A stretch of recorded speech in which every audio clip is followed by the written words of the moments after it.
Hello, am I audible?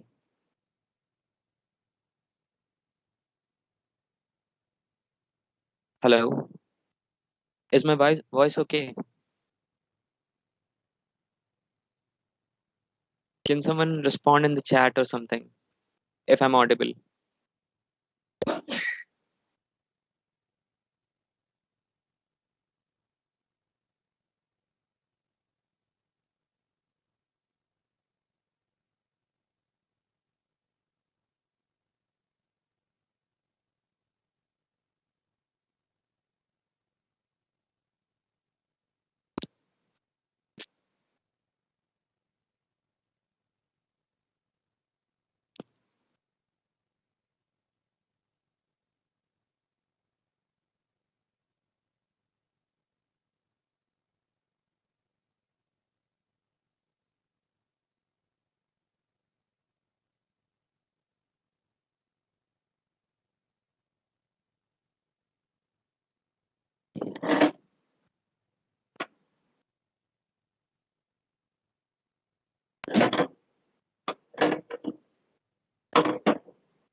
Hello.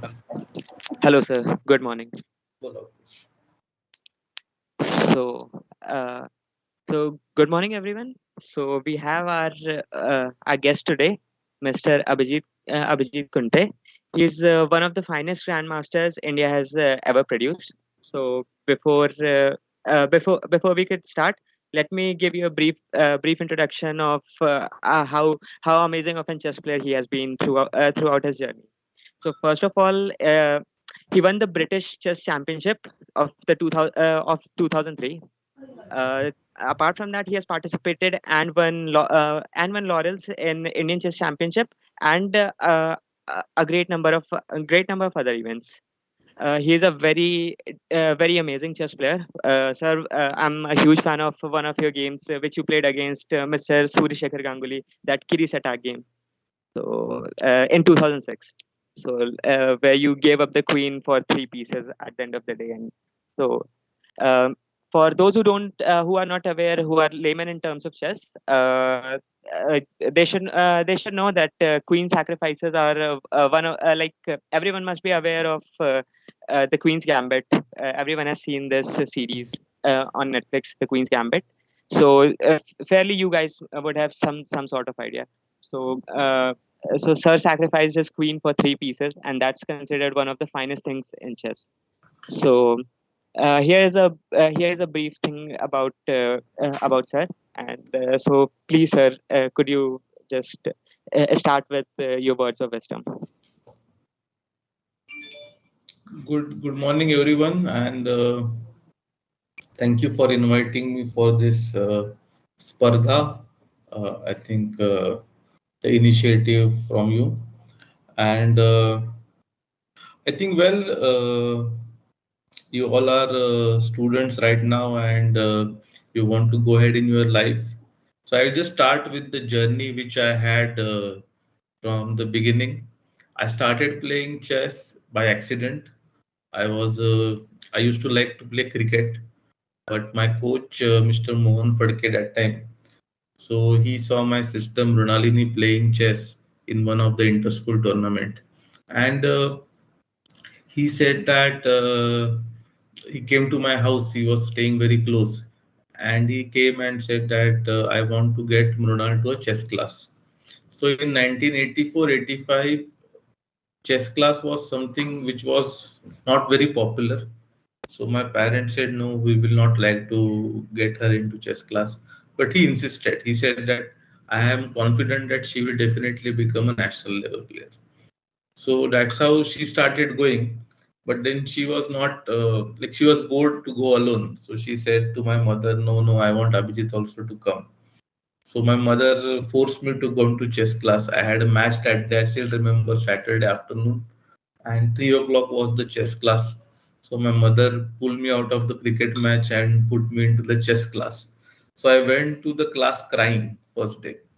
But sir's wife Kaku was there, and she she was so what I will say touching that she made sure that I feel comfortable when I am in the class, and I started liking it.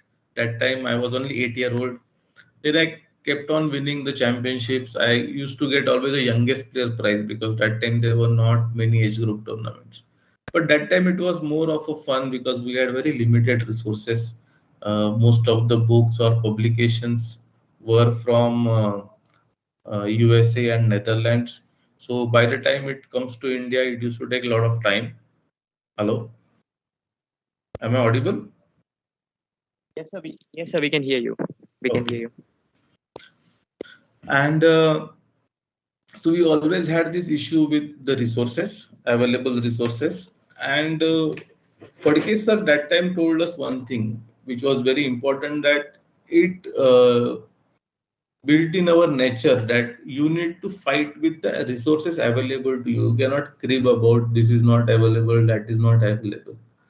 So when we said that we don't have enough books, or by the time books comes to us, it becomes old because we used to get it from by sea mail, and it when it used to come, it used to be always 8 or 9 months old.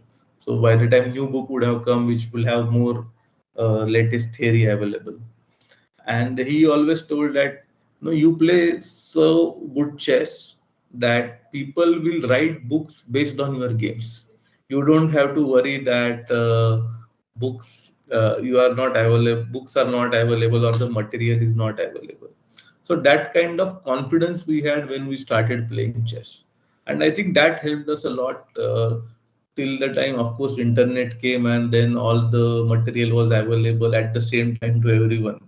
But in the meantime, I think 85 to 98, we were always 6 months to 1 year behind the Europeans or the Russians or the Americans in terms of getting the knowledge. And that's why if you see the growth of chess or any other field also, it was substantially increased after the era of internet, which changed many things. So I think this technology plays a very important part. And of course, now we all know about technological disruption and we all talk about it. But I think that was the first thing which we noticed in chess or in the sports in general. So how you can use technology for upliftment of everyone, because everyone gets the equal opportunity. I think that is the main part which technology plays, which whatever field we are doing, I think we should use this part very effectively. So it helps and benefits all. I think second most part important is in sports is about failures, because sports is not about success. It's all about failures. From the day one you start losing, and you keep on learning from your mistakes and keep on improving. So that process of learning is what is important if you want to be a sports person, because if you are happy if you win, then it is not going to be enough. If you see in any exams, it is not about number one, it is about passing or getting into admission or whatever it is. But in sports, when 1,000 people starts playing any sport, only one is going to be the national champion at the end of the year. So out of which 999 are going to be the losers. So it is not only about success, it's about learning, it's about getting better than what you were yesterday, improving yourself from your mistakes, learning from your opponents. So it has so many things which teach you to improve, keep on improving yourself and never be upset about your failures. So I always give this example that we always know that, failure is the first step for the success, but to actually implement it is very difficult. But I think bigger the success, bigger the failure, the bigger the jump is.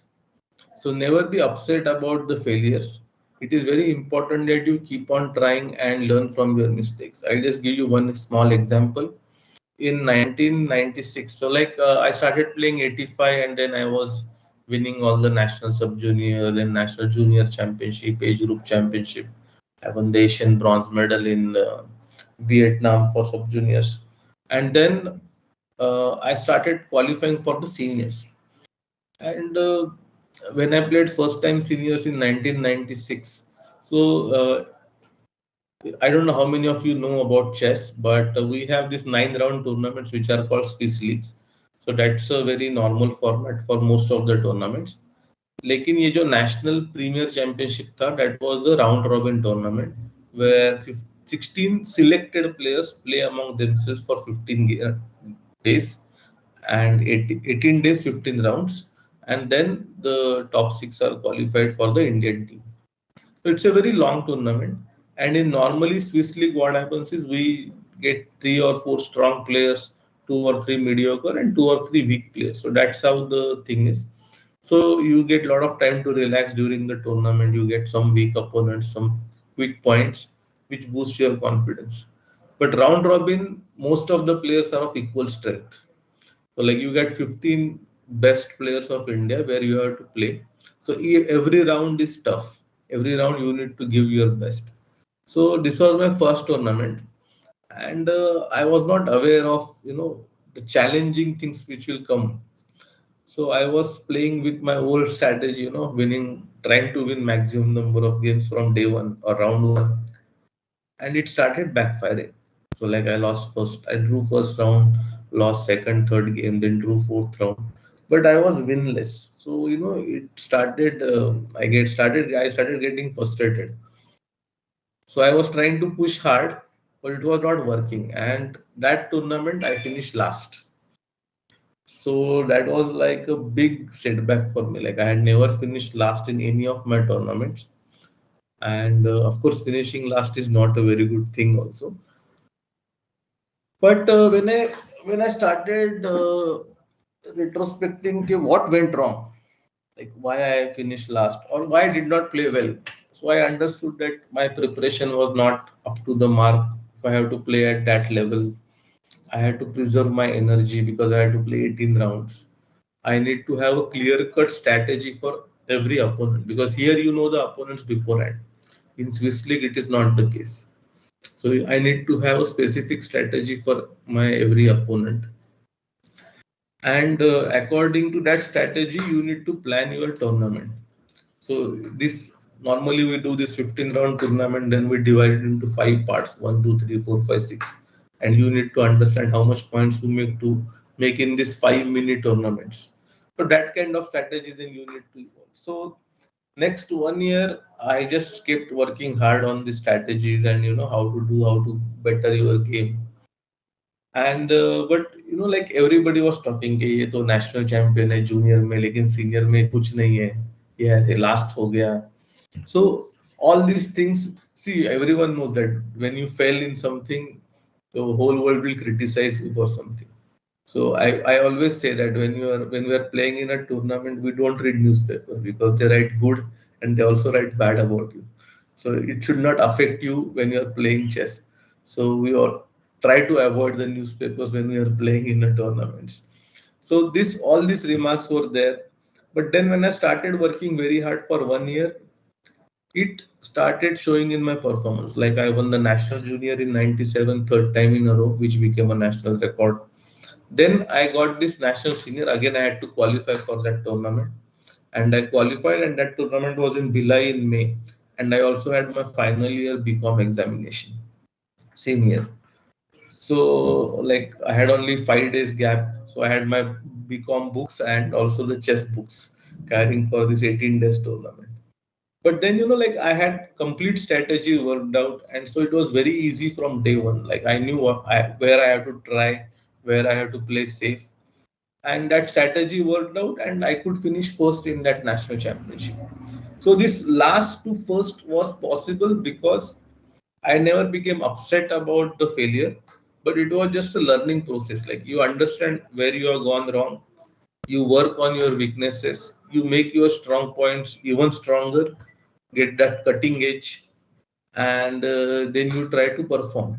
So all this all these strategies or planning, you need to put it. So never get upset with your failures. Because of this failure, I always feel that I became even stronger because 97 was one of the most successful year of my life. I became a national junior champion, I became an Asian junior champion, I became a national senior champion, title, I got my Grandmaster now. So all these things happened in just 1 year. So, but I think the main reason to happen this was the failure in 1996. So that time you always feel that this failure has hurt you, but actually it is trying to help you. It is trying to show you the direction. So never be upset of failures. Look at the failures in a learning possibilities and learn from it, learn from your opponents and keep learning because that learning process, if you enjoy, then the success is more easy. So because if you just keep on aiming for the performances, it's always difficult. It's always boring. So, sports teaches you to fight the failures and learn from your mistakes. Sports always also teaches you thing, like in your life, there are some moments where you never get a second shot at it. So it's only a one shot in your life you will ever get. So very few people get these chances. So I'll just share my one example when I was playing in British Championship in 2003. And normally chess tournaments are very cordial, like all are very nice with each other. So that British Championship was a tournament which was open for all Commonwealth countries. And what happened was the British players started protesting that Indian players are playing in the tournament. So they wanted to ban basically Indian players from playing in British Championship. So it was a Chalejaw moment for them, I will say. And so when we were, I think, sixth or seventh round of the tournament, the British Federation announced that here onwards no foreigner will be allowed to play in the British Championship. And so we realized that this is the last shot anyone can get for the winning the British Championship. So this is a very rare moment you get in your life, that this is the only available chance that you can win or play a tournament. And so it was very tense. Suddenly it became very tense, very competitive. So I was already on the lead, so I had to maintain it for next 4 days. So I had one very good win against Peter Wales of England, and then final round I had to play with Joe Gallagher. So he was very aggressive player, and I had to draw the game, but I had black pieces. And if you know chess, black is like defending. So it is like white gets the advantage like you serve in tennis. So the person who is serving also has advantage. Similar way in chess, if you are white, you have this first move advantage. So when you are playing black, you are always defending. And Joe Gallagher was a very aggressive player. So he always used to like to attack. So I felt that there is no point in having a defensive setup against him because he'll be very comfortable. So I chose a very risky Sicilian opening against him, and it was a very counter-attacking line. And he never expected that at such a moment I will go for a counter-attack kind of setup, which became very sharp. But he was not good at defending. So when this counter-attack started, he immediately offered me a draw, and then I became a champion. But I always felt so. I have this very different distinction of becoming a last foreigner who won the British Championship, and but such moments are very rare, and you have to make sure that you perform at that moment, and that will happen, I think, with lot of self confidence. Of course, the standard of play has to be there, and also you need to realize that at certain moments you have to give more than 100%. It is not possible every day, but at certain moment there is no chance that you can fail. Like you give whatever energy you have, whatever strength you have, you put everything on that day, but you have to perform. So all these things you can always learn from sports, which can be useful in your regular life, in day-to-day life. So I think all of us play chess every day. We all calculate, we always all solve it, whatever friends are going to do, how we are going to progress. We all have career paths, and we try to walk on that career paths. We try to progress ourselves. So we all are playing chess every day in our day-to-day life. But actually playing chess will help you to make your existing skills even sharper. It will make your brain sharper, because if you see, when we are talking or whatever we are doing, we have 100 things in mind. But when you are playing chess, you automatically cut down all that thoughts and always concentrate on your game. So chess teaches you very well that you know how to concentrate on one thing at a time. I think it is very helpful, because otherwise it's very difficult to concentrate. We have 100 things coming up, this, that. But what happens is the work which you are actually doing gets affected by that. So I always tell this example in schools when we are teaching. We always have a class for 30 or 35 minutes or 40 minutes. But when we conduct the exam, it is for 3 hours. So when our brain is taught in a way that you think about a specific subject for 30-35 minutes and then take a stop and then go to the another subject, but our exams are for 3 hours. So why this discrepancy? But chess teaches you to keep on working on same subject for 3 hours without lapse of concentration. Because if you see in chess, if you have a single lapse of concentration, it can affect not only your game but it can also affect your full tournament. So this 3 hours, 4 hours thinking on one subject, chess teaches you a lot. So I will just uh, ask you to play a game every day. That is very helpful. It can be for fun, but it disciplines your brain a lot. Well, I think this was a journey. Then, of course, then I became national champion, played Olympiad, and many other things. But I think these two, three moments in my life were very important because it helped me a lot to become a British champion or a national champion. But it came from a certain, what I can say, a certain thoughts that this can be a good lesson, a life lesson for all of us, that failures are bound to come. Like if you see, I have never lost a game in boxing because I have never played it, but I have maybe lost thousands of games in chess. So losing is not bad, but my sir always used to tell me that losing is okay, making mistake is okay, but don't repeat your mistake, because if you are repeating, then you are not learning. So some small thoughts, but it can change your life a lot. So keep learning, keep practicing, keep working hard, because now you also need to, with hard work, you also need a smart work. Because when we started playing chess, we had very few data points. Now we have about 2.5 crore games available. So now the data is so huge that we need to work smart to get best use of that data. So I think similar way is happening in all the fields. So only hard work is not enough. Now you also need to work smart, and you always have to play better than others. So you need to have something special. So I was talking with Leander, and he gave me a very interesting thing what he did when he was in tennis academy in Chennai. So he said that like all the good kids were there, and he is a short fellow, and he said that with when he is playing with tall fellows, they always have this natural advantage. So he said, how I can be better than them, because everybody has a limited number of hours to work.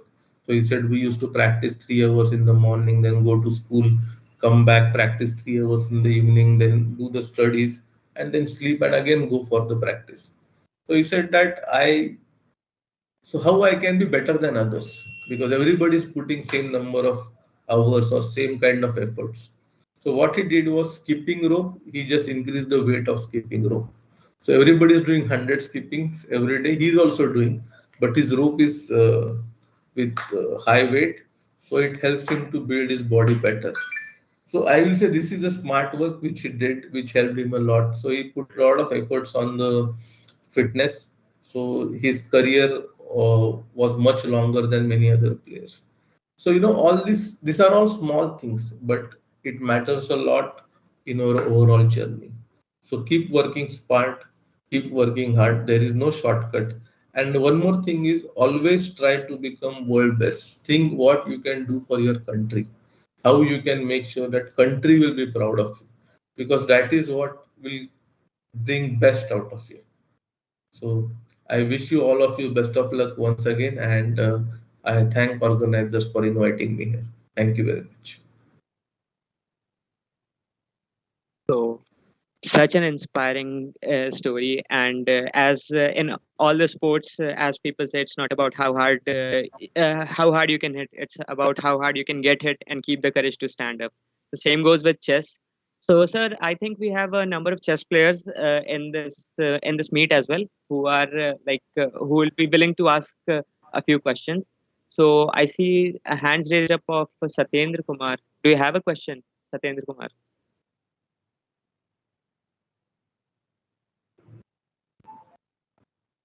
Hello.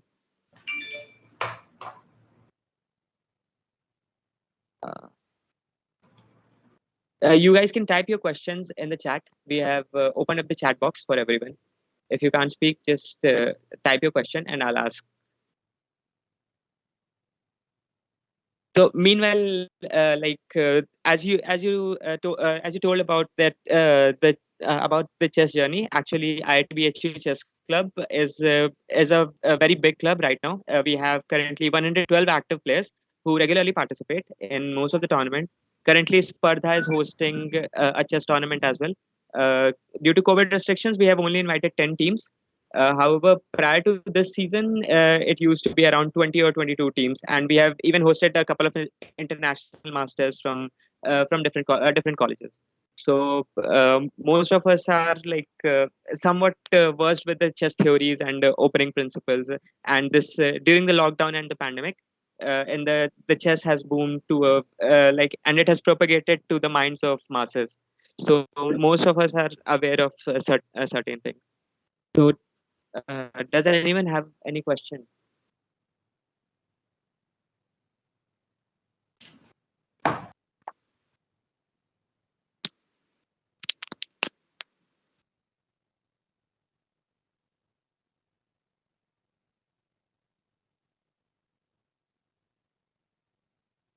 Okay, like I can see one.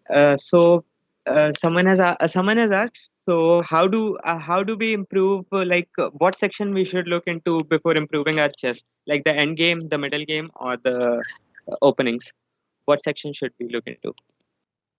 So when you start new, I think you should always concentrate on middle game and end game because that is where maximum mistake happens. Opening is one part, which keep on changing because every day some new variations, new ideas are coming up. But the principles of middle game and end game always remain same, and that is where maximum points are won. So initially, if you start, you need to work more on middle game and end game. Okay, thanks a lot, sir, for this. I have another question. There are some tournament players who are asking that how do you keep your nerves against very high rated players? Like Svetozar Gligoric has told that you should play against the pieces instead of the players. But still, when we see a very high rated player, we start losing our nerves and start making blunders, which we won't make in some games.